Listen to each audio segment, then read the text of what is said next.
And I'll just read a brief statement about the practice of dana. In Buddhism, when practitioners share their understanding of the teachings and practice, it is offered freely as a practice of dana paramita. Dana is a Pali word that means generosity or to give freely, and this practice is done without expectation of getting something in return. This is the spirit of speaking about the Dharma. Other ways to practice dana are to offer support to those who share the teachings, to support places of spiritual practice, and to give without judgment of expectation when opportunities arise. And those who share the teachings at Great Tree do so on a dana basis. Please support their practice by giving what you can. You can either do this directly or through Great Tree, and we will pass it on. And in the chat is a link to the Great Tree giving page, as well as an email, info@greattreetemple.org. And so if you give, please send a quick email to info@greattreetemple.org specifying what the dana is for example, Teijo's Saturday Dharma talk. And I feel like our speaker needs no introduction. It's Teijo herself. And but what I will say is, we're fixing to celebrate 16 years of Great Tree and Teijo's 40 years as a monk, which is incredible. And just speaking for myself, it's been such a gift to Asheville and to Buncombe County and far beyond. I'm sure there are people in this very Zoom room from places outside of Asheville. And so that's all I'll say. I'll just say thank you.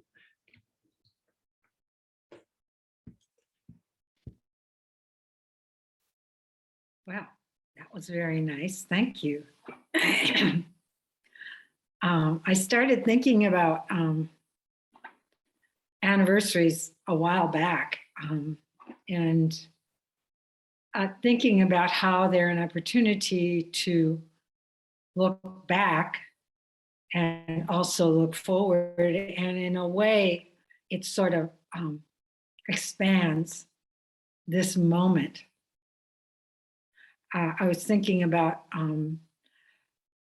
today I got an email from a man by the name of Joe, and he's somebody that contacted my brother, my older brother, about 8 years ago. And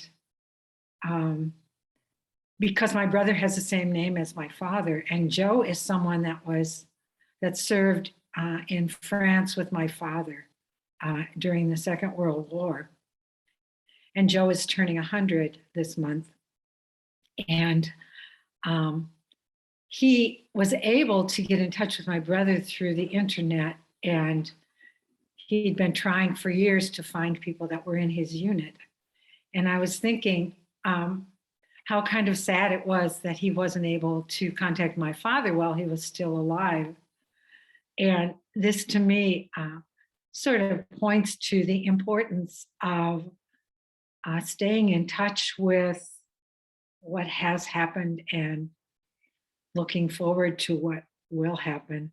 I was thinking this morning also about a photo that we have of the first celebration that we had of Great Tree. Yes, you were there, Janelda and Harry. And Randall, you were probably there. And Meredith, I suspect you were there too. Elizabeth was probably there. So there are some people here who were at that. And there were so many people here that we actually got in trouble with our neighbors because people were parking down on the road and obstructing traffic. And the police came, and the place was packed. We had about I don't know, more than 50 people, between 50 and 100 people, and 5 dogs. And we have a picture of everyone sitting in the meditation hall, and it was just crammed. Thinking back to that that anniversary just fills my heart. And I'm going to try and dig up that picture for our anniversary celebration tomorrow. We also have a picture that was in the newspaper.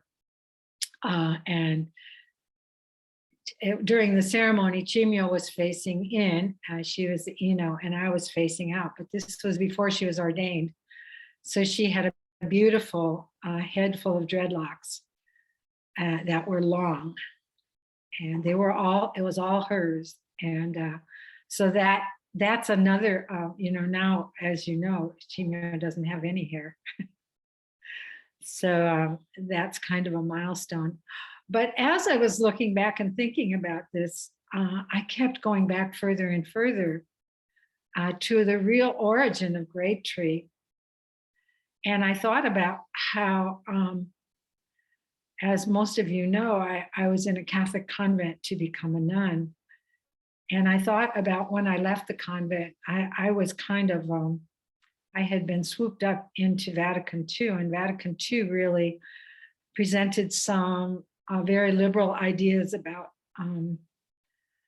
bringing the Catholic Church up into the 20th century. And so when I got to the convent, which was not in the 20th century yet, there was some friction, so to speak. And it wasn't just with me, others had this problem too.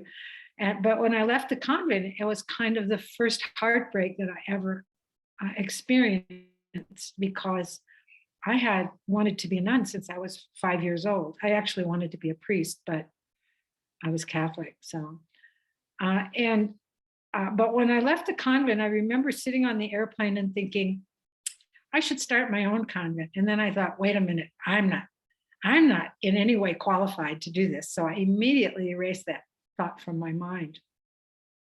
And of course, as many of you know, this thought came up again in 1983 when I was at Tassajara one day when I was eating lunch.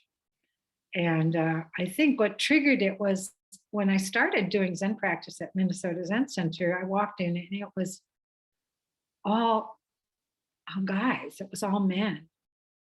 And there were a few women that trickled in from time to time, but I thought, why is this? And when I was at Tassajara, my second practice period, it was a year when a lot of things fell apart at San Francisco Zen Center. And so we dwindled from 65 people, my first practice period, to about 30 people, my second practice period. And it was 2 to 1 or 3 to 1, men to women. So it's not surprising that this thought came up again about starting a women's practice center. I thought women should be a little bit more addressed in the Zen world. And somehow I felt that there was something that was lacking that didn't attract women. And so part of the reason I started it was just to simply explore that with other women who were dedicated to their spiritual practice. So this idea, I realized, went back to 1967 when I left a Sacred Heart convent. And I didn't even realize it until I started to think about where this actually came from. So this is our 16th anniversary of Great Tree. And I was thinking this morning about how when I was a child, I used to love to climb trees. And somehow I came to the realization that in order to get up into the tree, I just had to look up into the tree and I would suddenly be there. Now, getting down was a lot more difficult for me, but getting up was never a problem. And in a sense, I sort of feel like that's the way that Great Tree has developed, almost beyond my beyond anything that I have done. Sarah Jenkins wrote me a poem the other day. It was a little haiku, and it reads, Teijo, the abbess, planted a seed that flowered into a great tree. And it's a very sweet poem. But the first thing I did was say, can we think of another word for abbess? Because it's such a lofty word, and it makes me feel so kind of like in charge, which was really not my idea. I really intended for people, for this to develop as a sangha, and for us all to kind of work together and practice together. Katagiri Roshi always made the point that a quote teacher was just another practitioner, and that we all practiced with each other and learned from each other. So she changed the word abbess for me, and then I said, can we take Teijo out? Because one of the things that I recalled was the first sesshin that we had for Great Tree. And it was kind of a, I don't know, planting the seed sesshin. It wasn't here at Great Tree. It was at, I think, Episcopal retreat center in Arden. I think it was Episcopal. And I can't even think of the name of it right now. But we were all staying, oh, Janelda knows. What's the name of it, Janelda? Butte, Canuga. Canuga. Okay. Oh no, it wasn't Canuga. Oh. It was another one that's on, anyway, it's out on Hendersonville Highway. Anyway, maybe it wasn't Episcopal. Episcopal minister, that's why she would know.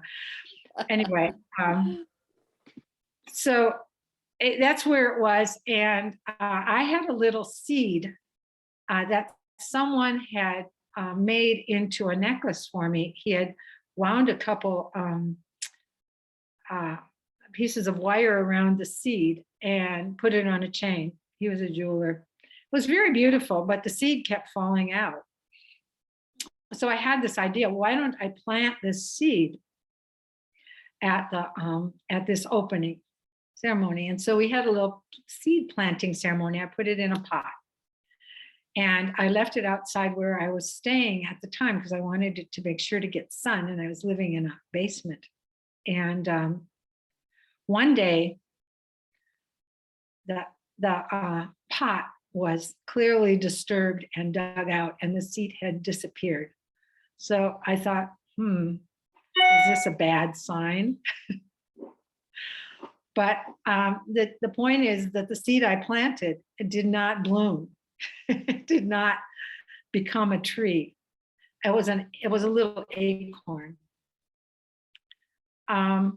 So in a sense, I feel like this was not my doing. It was not my planting. And yet at the same time, a lot of people stepped in. And when I think of all of the people who have participated in the development of Great Tree, it's very humbling. And also I realized that it was not my planting of the seeds. Excuse me, I have to plug my computer in because it's losing juice.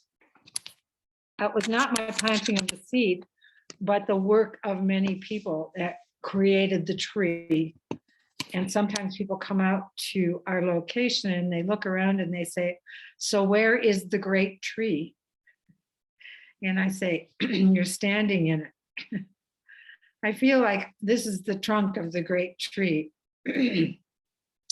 So the history is part of it, acknowledging that history. And when I think about how the great tree has grown, I don't, all I think about in terms of my part is that I tried to keep my feet on the ground in order for it to grow around me and keep the vision alive for these 16 plus years, because we actually started Great Tree a couple of years before before we found a place, a location. And so many people have participated in so many ways. And I can look around any room in this place and name about at least 12 different things that have been contributed, but probably a lot more than that by different people. And that those contributions to me represent all the people, all the Sangha that Great Tree represents, and all of the time and energy that people have put into this place in various ways. And so it's difficult for me to think about Teijo as planting the seed that grew the great tree, because first of all, the seed I planted didn't grow and was stolen by who knows, maybe it's was stolen by a bird and planted here, pooped out.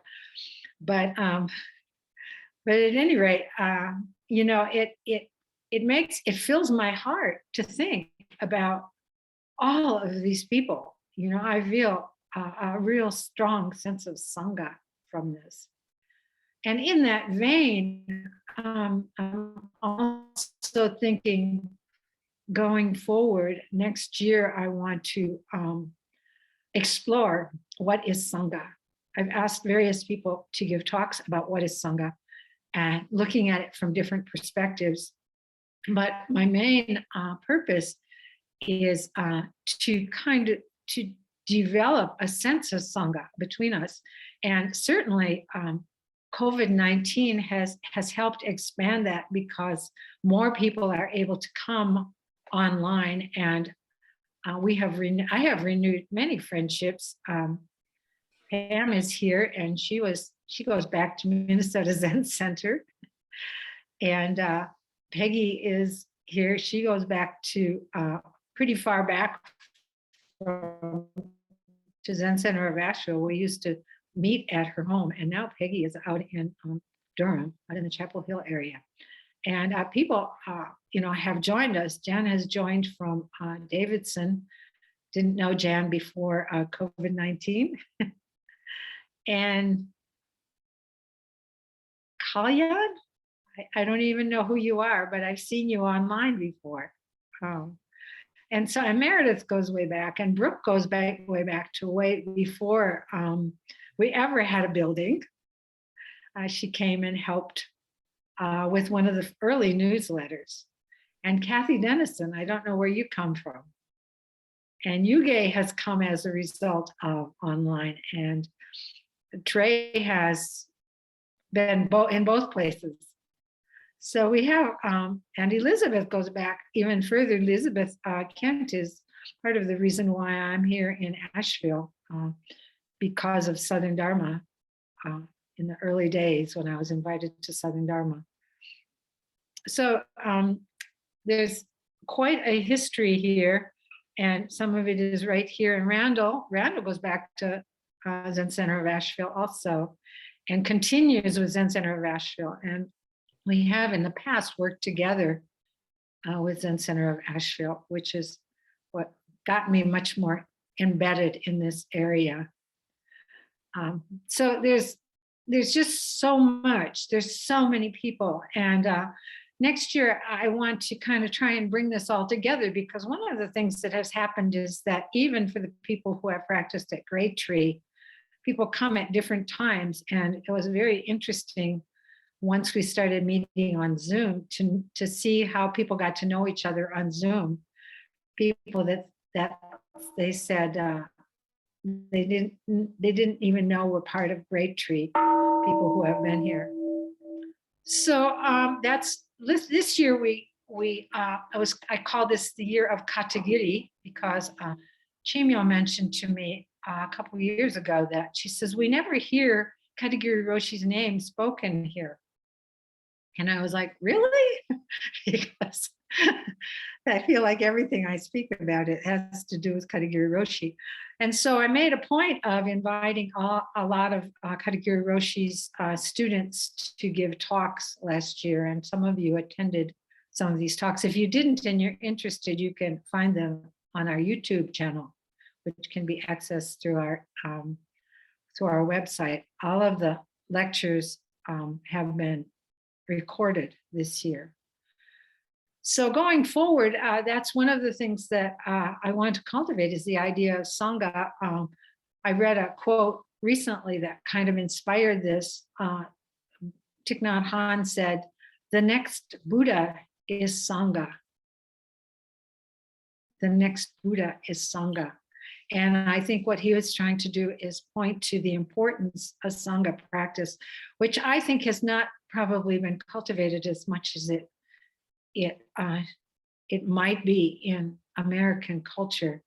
It's much more embedded in cultures like Japan, where people are already so tightly knit. But this is not something which we have cultivated.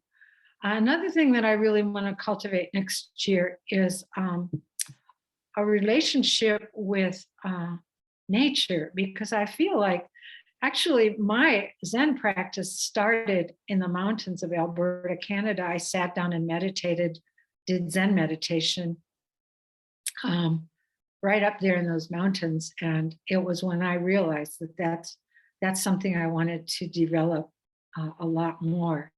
And so my practice started in nature, but nature is something which it's the extended Sangha in a sense. It's something that we kind of take for granted. I guess we kind of take each other for granted too.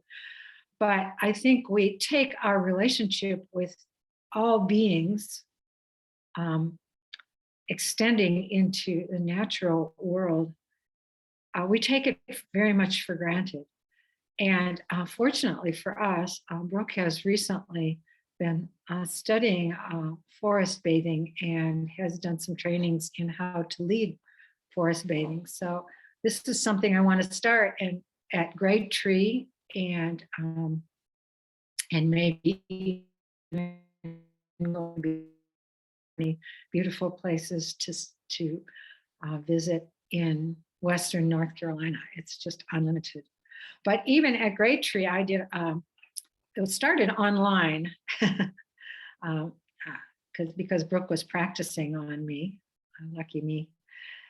But it didn't work so well online because I couldn't travel very far from Great Tree, but I wandered around and took my phone with me, and she gave me some assignments to tune into nature and called me to let me know when the time was up. And it was just a wonderful experience. And my dog Stella really loved it. We spent about 3 hours out in the yard and next door and just wandering around.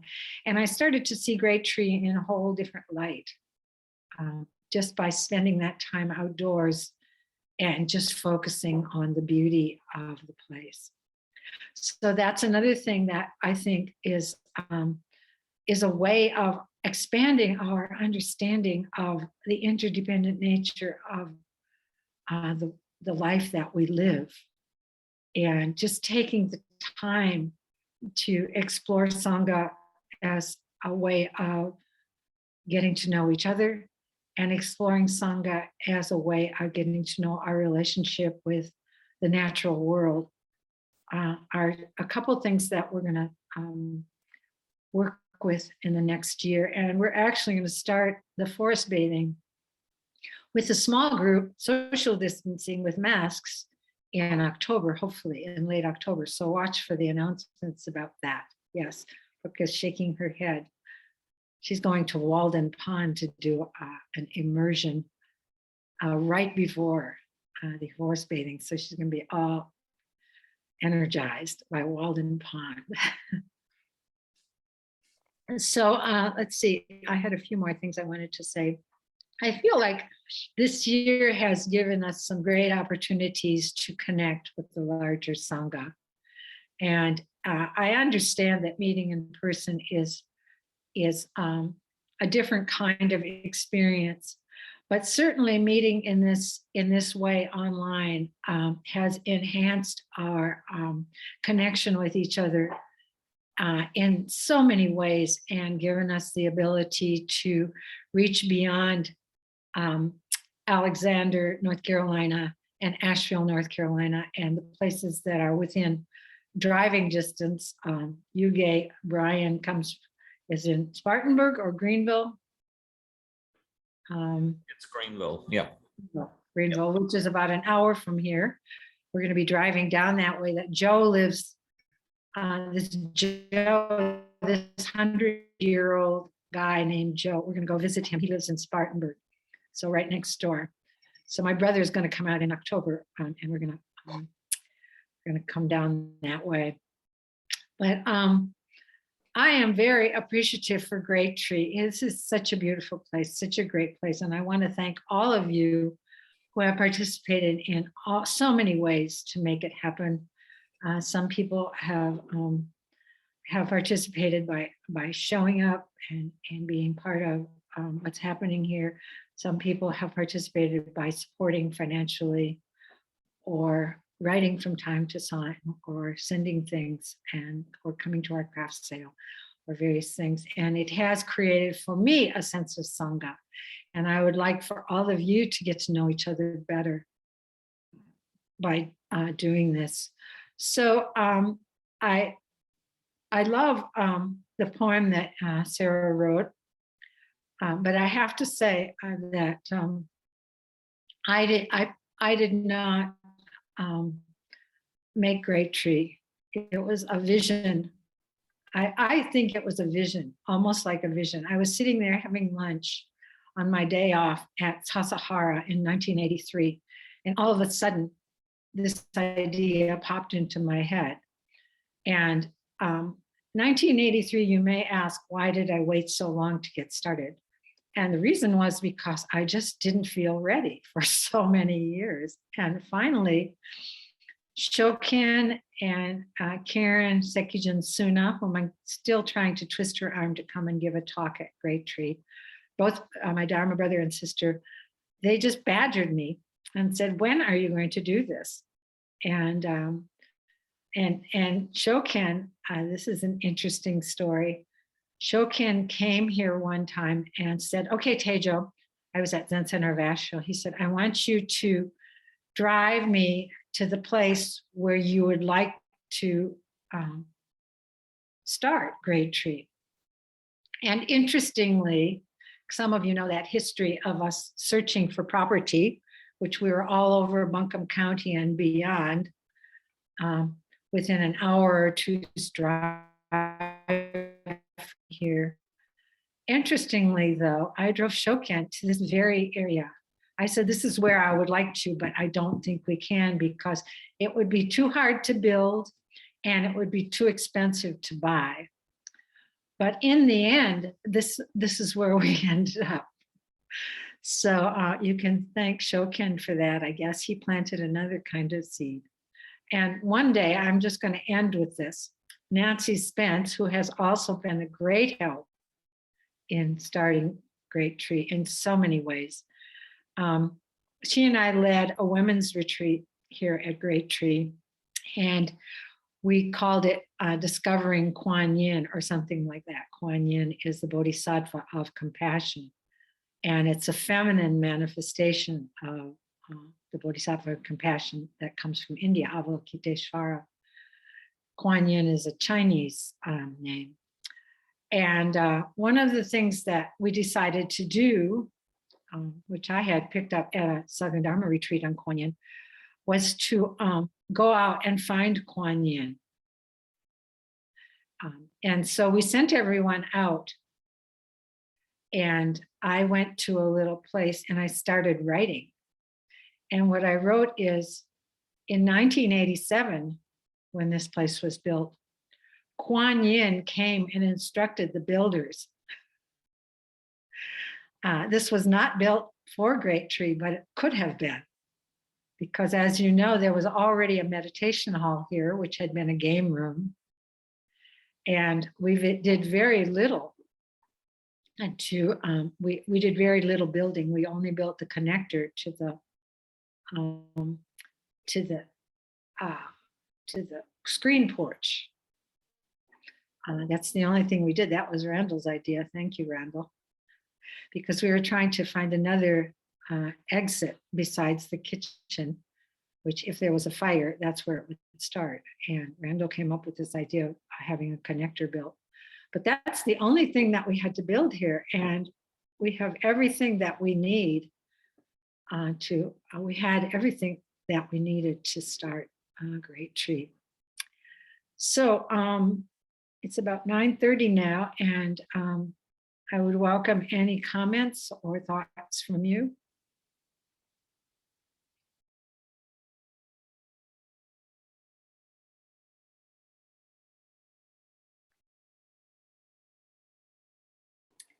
Thank you for keeping your feet on the ground.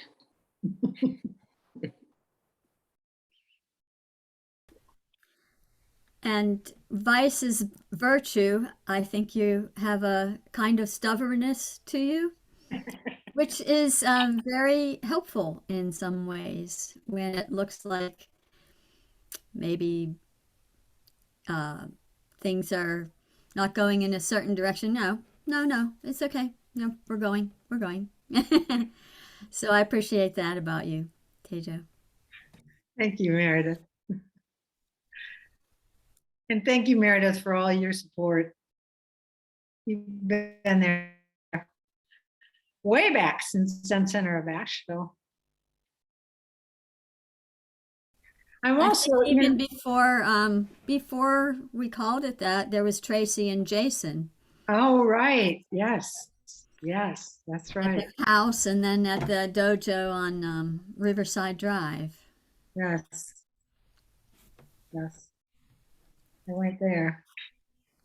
Meredith is one of the themes that some of you have probably noticed in the development of Great Tree is I feel that body awareness has not been addressed very much in Japanese Soto Zen. And so I very much tried to introduce it, and Meredith has been a big help in that body awareness. As you know, the Alexander technique that Meredith teaches, I call it body Zen.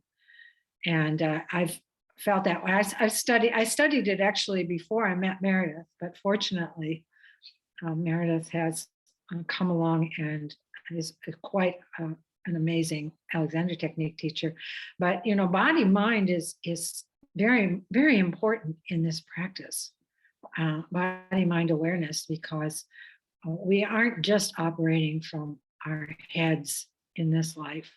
Our bodies are they inform us a lot about how we think, and how we think informs our bodies a lot too. So that's coming up too in November, and hopefully we can invite whoever wants. Well, we can invite a few people in for in-person if they've been vaccinated and are wearing masks, but also she will be offering it online.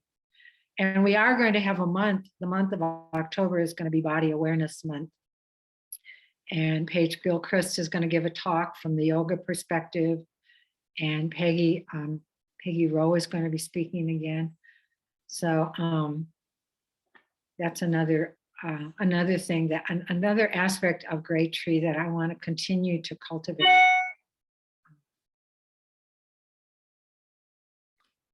I'd like to give a plug for Teijo, your interest in creativity and writing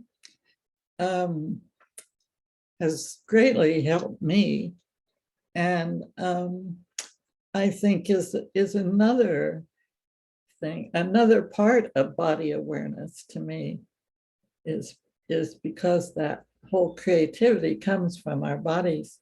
It's not from our heads. And so I just want to say my appreciations for that. And October 1st. Yeah, Peggy and I are going to be leading a Zen and writing retreat. It starts October 1st?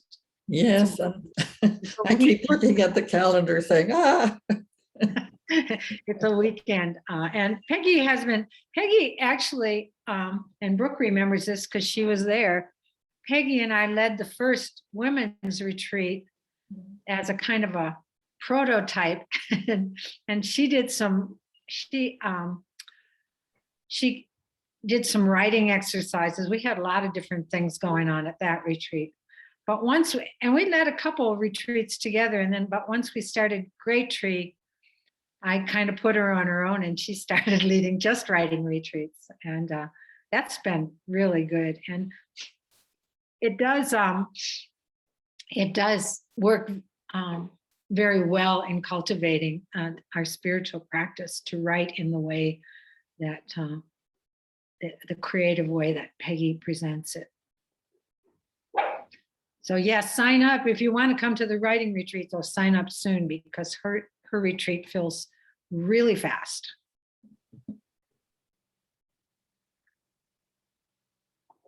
Any other thoughts?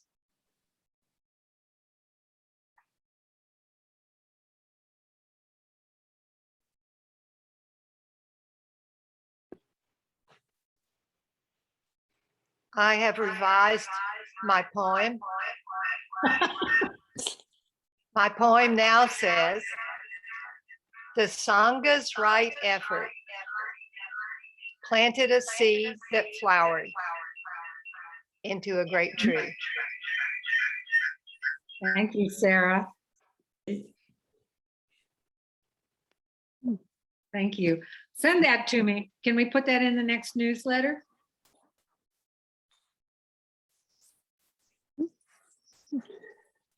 And I want to note, excuse me, that the celebration continues tomorrow at 10:30. So those of you who could come back, we're going to be having more of a celebration and also taking advantage of the Zoom that allows us to be from multiple places to do the annual meeting. We can't give you brunch. We're really sorry. You can bring your own brunch. Bring your own cup of tea. We can share mugs. But I hope people can join us tomorrow as well to continue because this is a celebration and an anniversary worth a whole weekend and more. Yeah, and I guess, I should say something about the anniversary of my 40th year of ordination, which to me, it's wow. I think Reb Anderson says when you do a ceremony, it's like walking through a door into a new room. And I really feel like, and I wanted to talk about this a little bit too, that ceremonies are really kind of markers that help us to see things in a bigger perspective. And I said to Katagiri Roshi when I finally made the decision that I would go ahead and ordain, it took me a couple years to kind of say yes to that.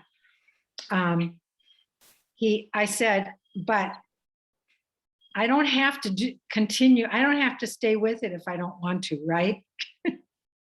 I said, I can quit anytime, right? And he just kind of shook his head. And I can honestly say that I have not ever wanted to quit, even how difficult it's become, because I can't think of anything that I would rather do that has been of more benefit than committing myself to this practice in this way. And the difficulties I have found have been the biggest teachings for me, the biggest learnings for me. When I struggle the most, that's when I learn the most about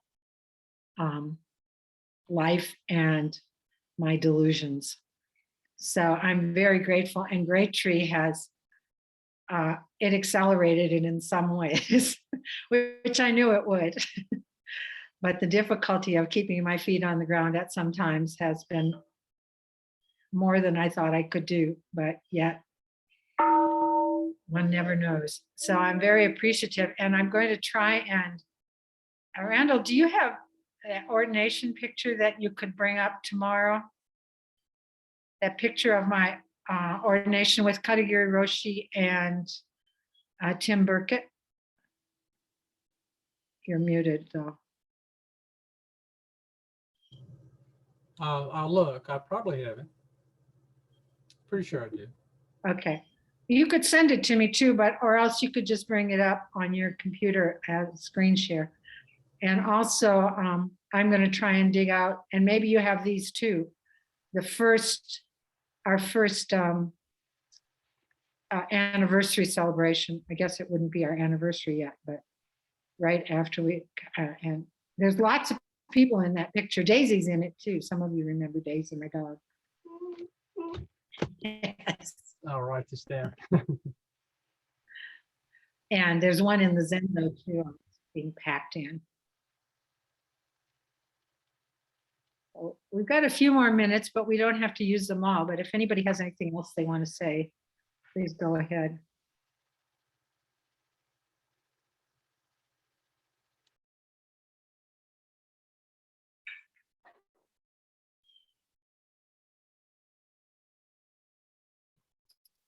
Okay, should we give back the merit? This is the call and response, and if you respond, keep yourself muted though, because it doesn't work otherwise. May the merit of this practice benefit all beings and bring peace. Thank you, and hopefully we'll see you at 10:30 tomorrow. Have a nice day.